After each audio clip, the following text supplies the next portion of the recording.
Hello and welcome to a gardening video. This week I will be updating both my turmeric plants and aloe. I did get my turmeric back from my mother. These are the turmeric that I transplanted at the end of the season. I didn't initially want to bring them into my own indoor garden as it is upstairs in case there were any pests. So my mom has a dedicated garden room in her basement where they've been hanging out for the last 3 months. I've now brought them back and there is some yellowing around the edges of the tips of the plants.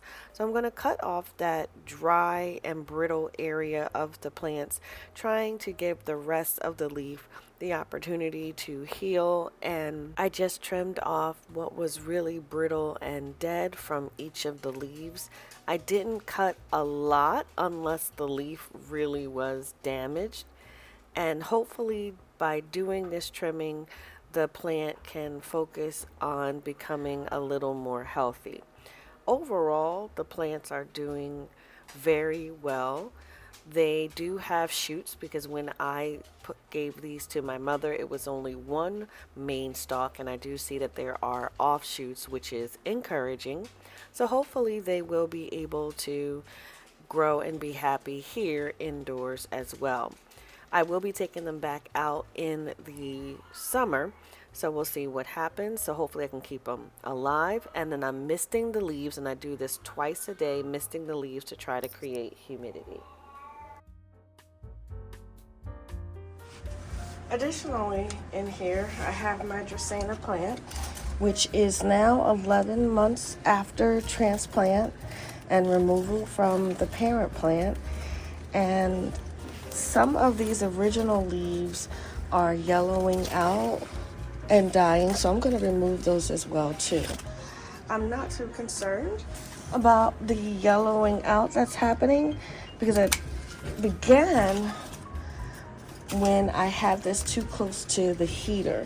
So I think it just got a little too warm and may have burned it, but the other areas of the plant are still doing well. So I'm just gonna remove what's dying off of this. Now for the aloe plant. So for the last few months, I've been air layering my aloe to transplant it to a new container. In this mixture, it's the same mixture as I always use, but I have the addition of sand in this planting and the perlite to help with the drainage, as the aloe is more tropical, so I know it's supposed to be drier and more arid, so I'm trying to mimic that.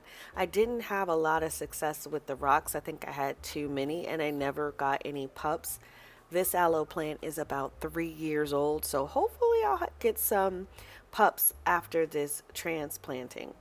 So with the mixture, as usual, just making sure everything is incorporated really well. And I did put some fertilizer in this since this is going to be the permanent planting for the aloe. It's not going to be transplanted outside. Now, my aloe plant is large, and this was quite a chore trying to get it out of the existing container, so I needed assistance.